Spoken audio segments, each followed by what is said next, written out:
I am. My energy today is low, but I'm still expressive. I'm still very fully activated. And I find that always interesting. How I just walked around the neighborhood singing and doing sun adoration dances. And I love doing it. And sometimes it's just low energy. It's sometimes the weather. Sometimes it's just I've taken a break. I waited, I was patient. Instead of singing again, I gave my voice a real full rest. So it feels better, but I'm low energy. It's curiosity. Even so, I am very, very much drawn at this time to speaking about being duty. It has come up a few times in some of my discourses, and it's extremely important to me. How to speak about it is another issue. Because it is so deep, it's very difficult to get at easily. It's much more of it's a very long dialectic. But I'm going to start and see what happens. I think that I will come up with something that I like eventually, and I'll also be frustrated because I'm not getting to it very well. For instance, I think that being duty is something that is a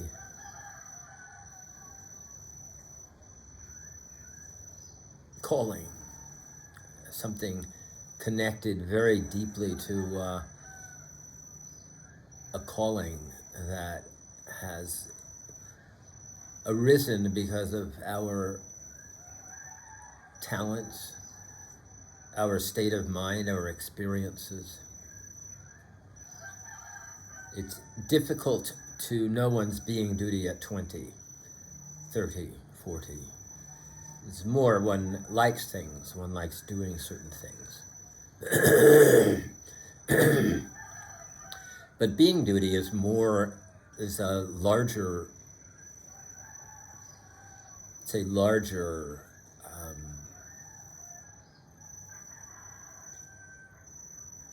feeling than liking to do something, liking to make a film, for instance, or liking to draw something, or liking to play the violin.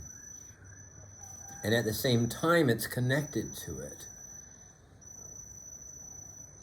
So I begin all my discourses with I am, and that is a connection with being duty.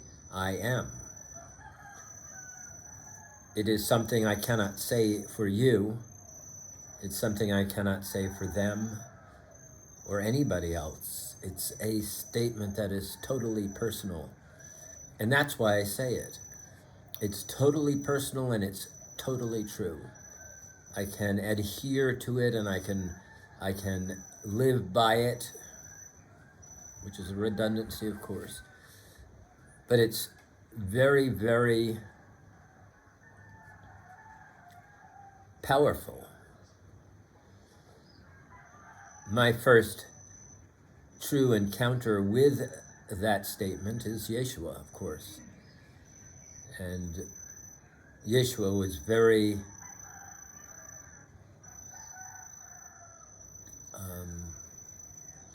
I want to say tricky, but that sounds somewhat silly to compare that. Yeshua was very reticent to elaborate and would let others elaborate for him, and that created one of the most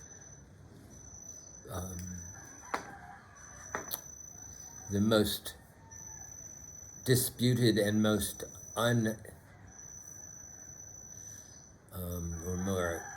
confusing statements, or a very confusing interchange between his friends, fans, students.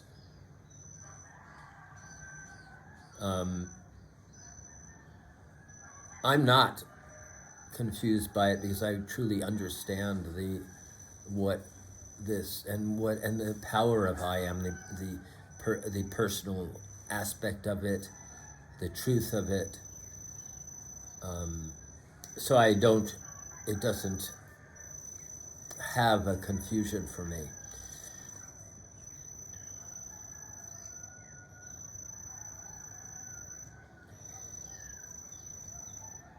So the being duty is connected with I am, because as one can linguistically recognize, being duty, being, I am, being. Life is real only when I am. That's a Gurdjieff statement, and I love it. Because people live their entire lives without even understanding this three letters, 3 and 2 words, and it's that simple in every language. If it's complicated, then it's not truly the word, this phrase. It's something else. It's something a little bit more complicated and weird. I like the English version. I was going to go through all the different languages of it because there are different sounds for different countries. But it truly has the same core meaning. And we all know it when we express it. I express it before any of my expressions. I express it when I am going out on a walkabout. I express it in stillness before everything. And stillness is part of I am. Stillness is that moment when I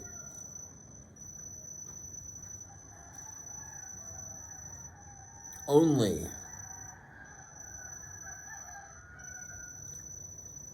am moving in my heartbeat, my breathing, a little blinking eyes, skin quivering. It's a very back to the simple body expression. I'm not jittering here and there, not saying a bunch of stupid things. I'm not moving chaotically. What is also interesting, just like I am, is that when in stillness in a public environment, people find it to be extremely riveting. People are not still. People are going all over the place. They don't even know what they're doing physically. You sit in any kind of environment and people are twitching this way and that. They don't even know they're doing it. It's very similar to I am. People do not really take that moment to be, to really acknowledge I am. So how is that even more digression and more movement away from this? Yeah, how is that so connected to being duty? I feel that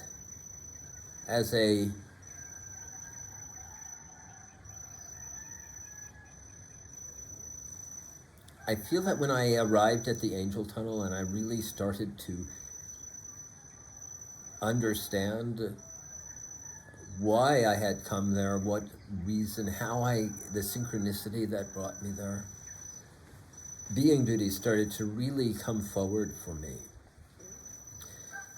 there are several people who have mentioned being duty in their studies and in their teachings and I would say that Jung is one. Gustav Jung, a wonderful psychologist of the middle of the 20th century. I learned a lot from him. I would say Don Juan mentioned being duty. Don Juan is a character being out of Castaneda's books. Don Juan also was a being who gave me a lot of insight into much that was happening to me.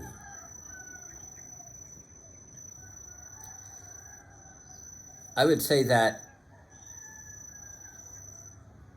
in a sense, Hamlet, Shakespeare, spoke about being duty, but it's a little bit more cryptic.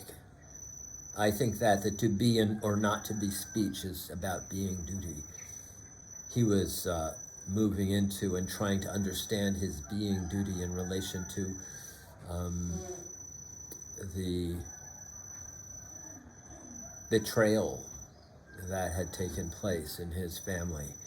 So he was in that space, to be or not to be, and that is the question. I believe that Socrates speaks about being duty also, or Plato. One or the two of them do speak about it. For me, I do not bring these books out and quote from them and go, look, this is where Socrates said this. Or I can only do as a sort of nod to them and say, that's where I believe I got that from. And there are many others, for sure, because it's important. And people touch down on it, especially thinking people who think a lot, who really have taken life and really are trying to dig in and understand what they're doing here. What are they doing here? And there's being duty right there. What are you doing here? And as you see, now I have the you. What are you doing here?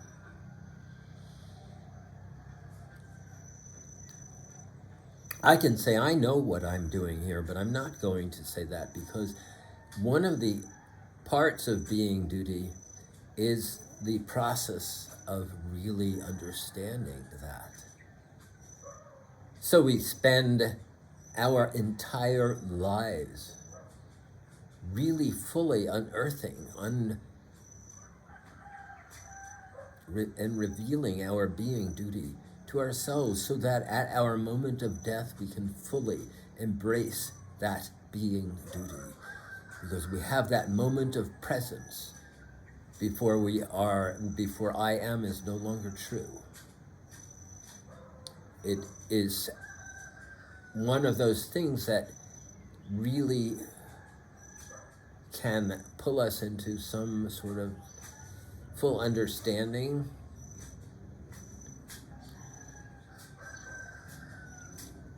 And so it connects up again to dying well.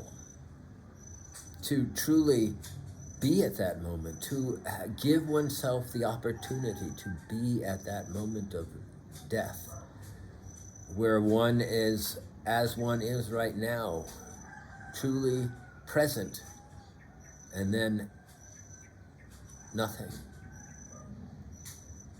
To me, that is so important.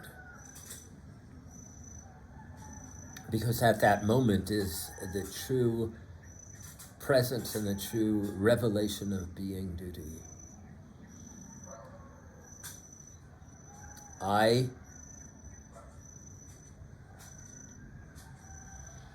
in my growth and evolution as a Twoman being, where being is present in the word, I have taken upon myself some very powerful tools to fully reveal my being duty to myself, to truly embrace my being duty, and thus to strive towards dying well. One of those is violin.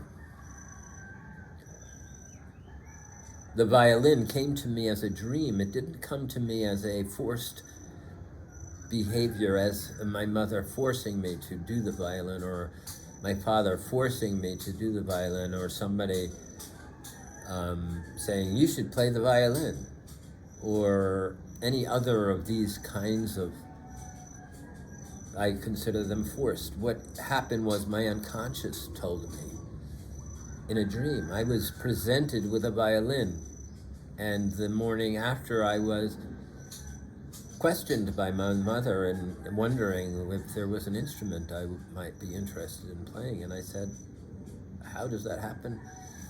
I want to play the violin. That doesn't make it easy to play the violin.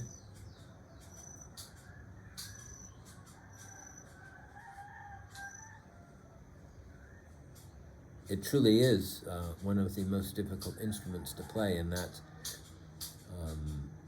because of several reasons.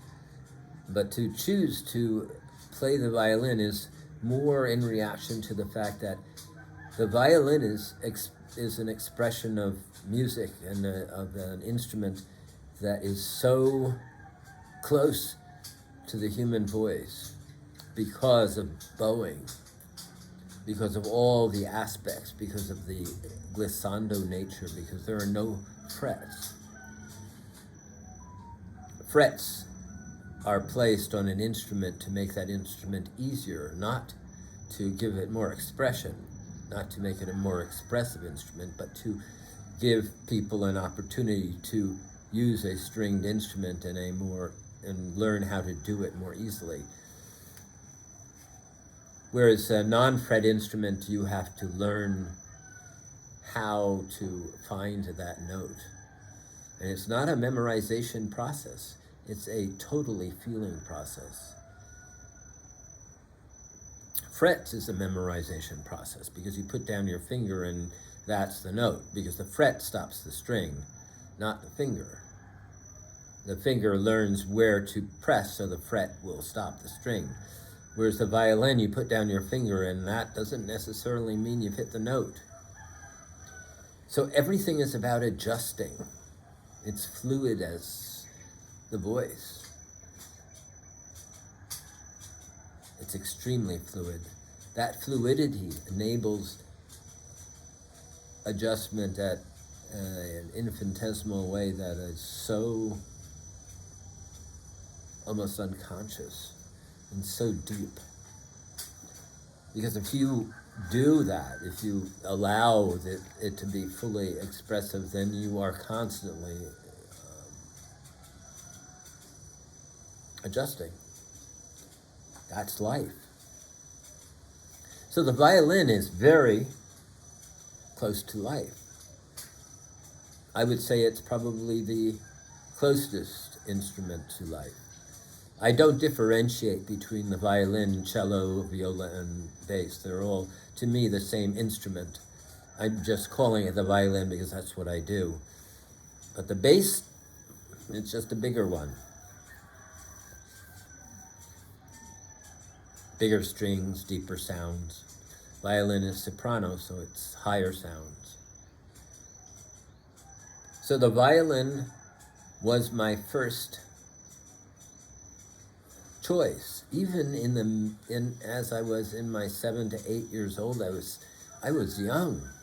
I was not even conscious yet.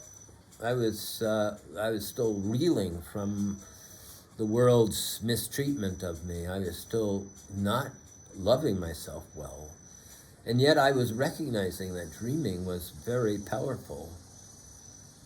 And I was very, very aware of dreams. So I was able to express that to my mother when she asked me if I wanted to play an instrument of some sort. I was also very much a singer. So the violin is not a surprise. As I've said, they're very connected. And as you might notice, there are not many violin singers. I know a couple of them, and they're unusual. They're unusual beings. And they're very dear to me because they helped me not feel so weird. I would say that Iva Bittova is one of my favorite ones. She really helped me. And I was so admiring and honoring of her, I took a trip to Czechoslovakia to look for her. Of course, that was a silly thing to do because how was I going to do that? But I was so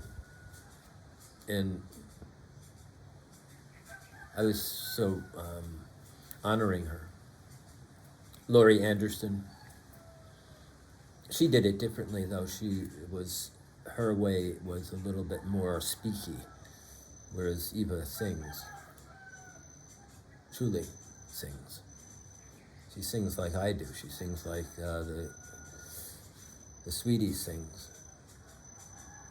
Most people will speak sing with the violin because it requires a majorly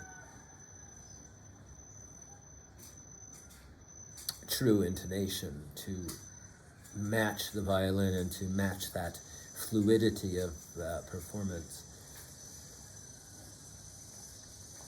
So in a certain sense, that was the beginning of my being duty. It was, I was going to speak of the singing. In the womb with my mother, embracing me in the womb and feeling her drum beats through the womb and singing to her drum beats. I started singing so early, and I stopped singing so early too. I was shy about it. I was horrified about it. My grandmother made me very horrified by singing because she was such a powerful voice. I didn't understand, so being such a hated being to the world, it was hard for me to understand that in my voice was something special, not something reviled and horrible and a monster. Everything I did, I thought was monstrous.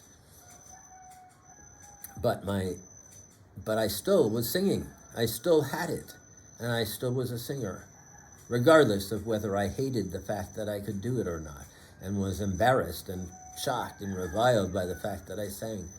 It had to come out. That is how being duty is manifested. It's something deep inside the core, something in the unconscious that is coming forward in one.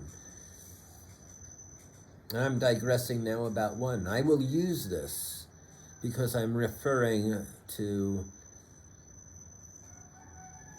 the one. When one wants to be a fully realized being, one takes on a being duty path. One fully embraces that also.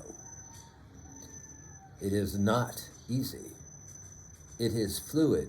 It is not a golden road that one just walks down and gets to the being duty. It is a road that gets hidden by weeds. It is a road that gets hidden by foliage. It is a road that gets hidden by garbage. It is a road that gets hidden by lies. It is a road that gets hidden by distraction. And it is a road that gets hidden by all sorts of villainous behavior. And it is a road that is also golden, truly. At times, through all that trash that is thrown at you at one. Not the you here.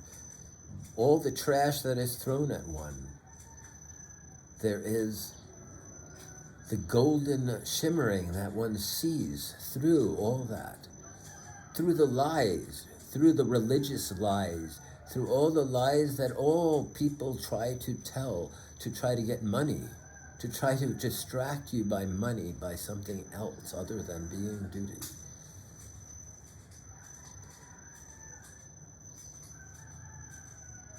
I have had a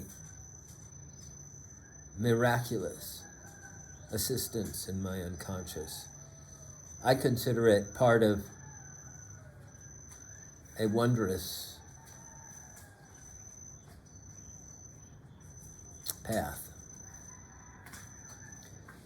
A wondrous, and people and things and stuff that came in that would unveil the path for me and help me get out over my self-hatred so that I could see the path clearly. And that is a wondrous thing.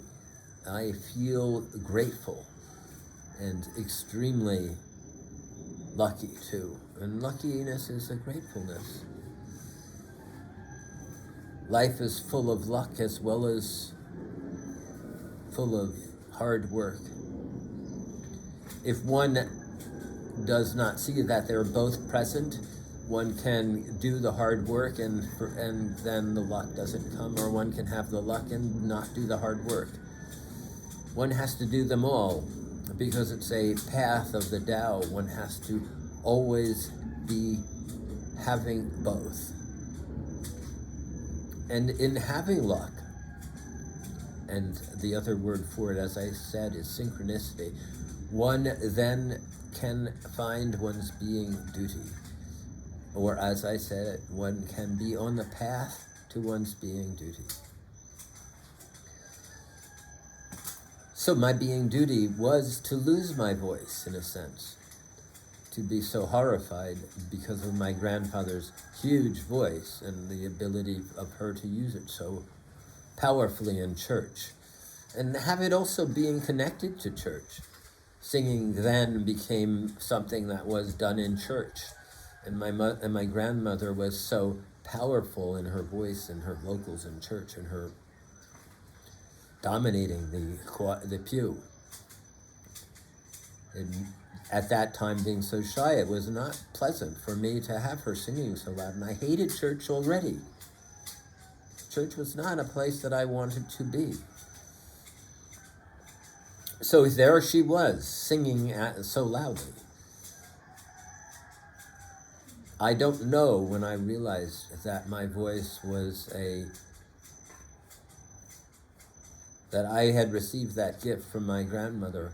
I think most likely I experienced my voice and then I was horrified that it was, that there was like my grandmother, and so I wanted to hide it from people. I didn't want people to know I had it, so I would hide it. And I remember also I had a thing that my voice, because being that I was unusual in that my ability to switch back and forth from the high to the low, in class I would answer questions. I would try to answer questions, or what would I do? I would not try to answer questions or whatever, but if I was forced to answer a question, I would speak and my voice would jump and people would laugh at me. That didn't make me feel very good about my voice either. So coming into my voice was very hard, and yet that was part of my path of being duty. It is the path one takes to find the being duty that, again, I say, is full of pitfalls and difficulties.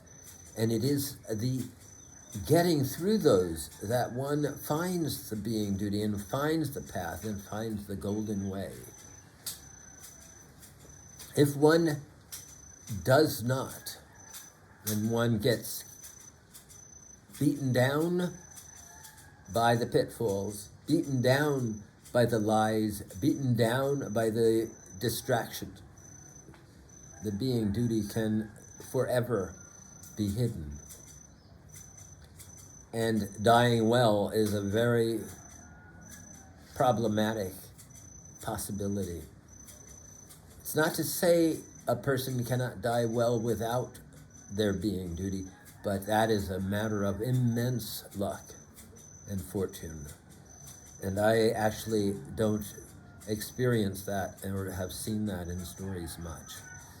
Most of the stories of dying well have come from beings who have moved and have worked really hard to be conscious, have worked really hard to connect up with their unconscious and thus be conscious. Without doing so, guidance is difficult. The unconscious remains a mysterious thing to everybody. So I say that for one to find and to really fully engage with being duty, dreams are really, really important. From the dreams is a segue to unconsciousness, and they help immensely. They have helped me extraordinarily well. Just recently, a dream happened of such large... I have been doing a lot of playing in my dreams, and playing in my dreams is immensely... I am so grateful to it, because when I play in my dreams, I see what I do. When I sing in my dreams, I see what I do so clearly because the unconscious has revealed it to me. When I sing and play in this real life, it's impacted by all sorts of problems. One being the world around me, the noises around me,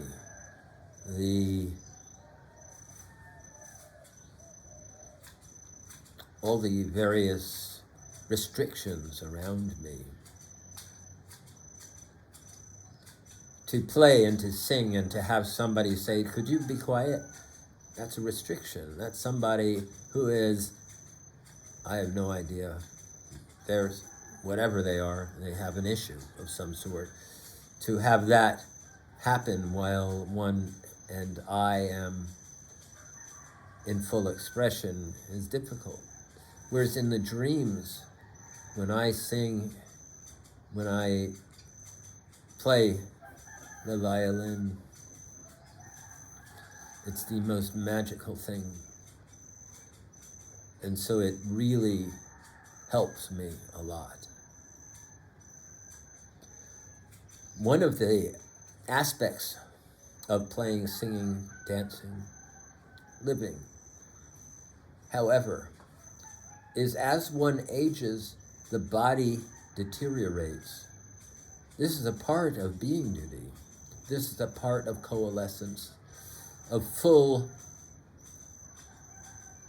understanding. Because the violin is a tool, the body is a tool. They're not the real core, the real self. They're the tool for expressing the self.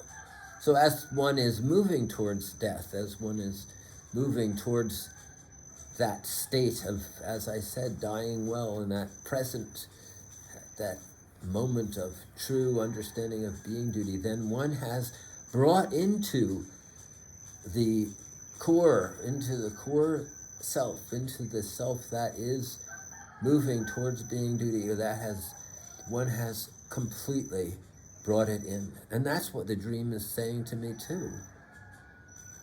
You are on your path. You are fully expressing the core being. Again, that could be, and that is, what I speak to about being duty, the core being. I am. I am going to not fully divulge that at the moment. I am still in the moment, in that dialectic, still working with it.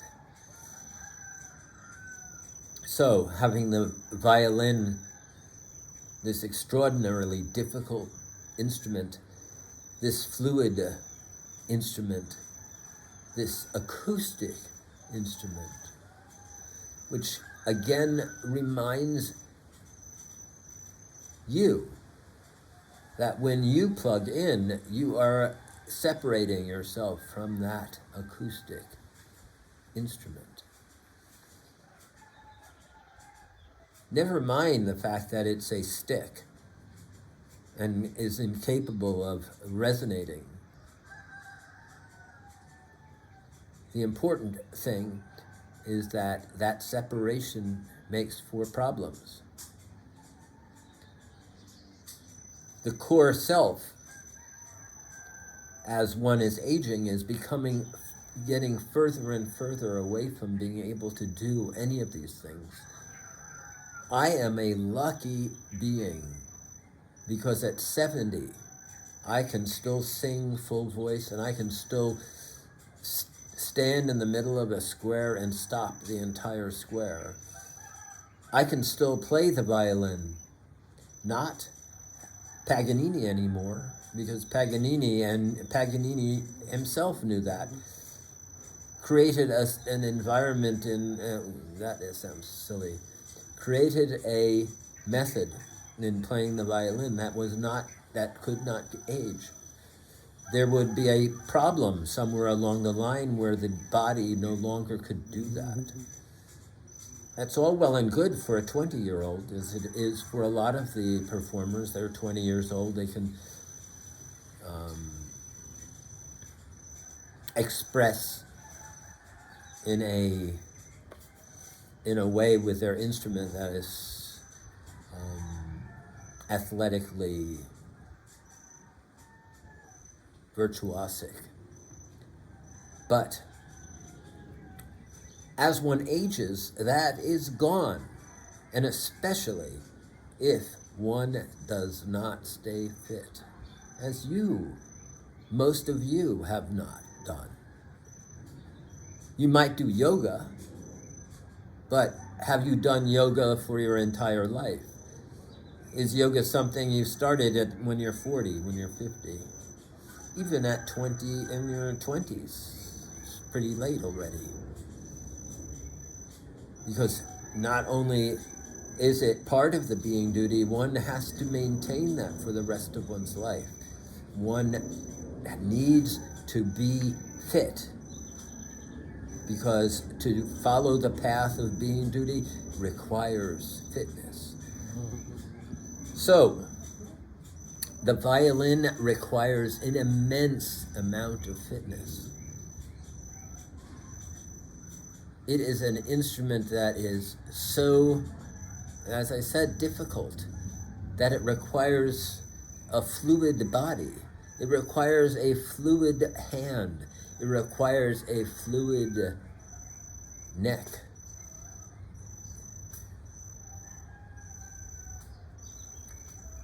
I have chosen to do the violin left-handed too. Play it both left and right. It's not meant to be played left and right, so there are issues with it. But what happens is that there is the scanning back and forth, and Paganini didn't realize that either. Paganini doesn't have any of the caprices played backwards. There are no moments in it where you need to switch hands and play the bow left-handed. That shows me that I am a Twoman being also, that I think that way, that I will do that. It also shows me that my being duty is connected with that I am a Twoman being.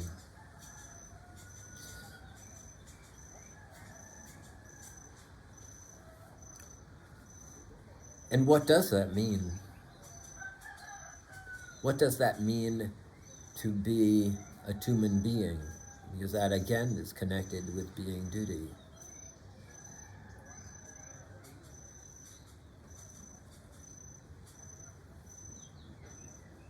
The violin is a fluid instrument.